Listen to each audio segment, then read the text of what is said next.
from Kaylee.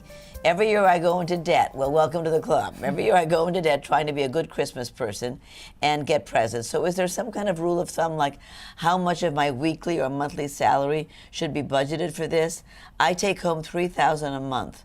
How should I figure out what I should spend at Christmas time? Okay, so I'll preface this, Kaylee, by saying I'm definitely not Susie Orman, so, and you always, figure out your financial situation depending on everything. But I would say, you probably don't want to go into debt, right? If you're buying something for someone, don't, buy something that they're going to like, but don't necessarily break the bank if it's going to make you uncomfortable. And then all of a sudden January rolls around and you're trying to figure out how to make ends meet or how to pay those credit cards. If you're taking home $3,000 a month, what would you think you should spend?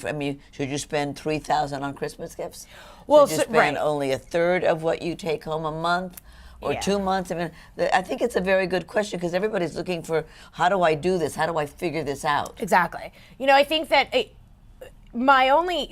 think that sometimes $3,000 a month is a lot of money, right? But do you live in New York City and then your rent is $2,500, right? So I think that it's, I would love a little bit more information, but yes, the one thing that I would say is, maybe take a percentage, maybe 15% or 20% of what you take, of what you bring in, solely allocated to that. But if you can't afford that, then you try and figure out where you can find deals online. There's so many places that you can really save money and not go into debt.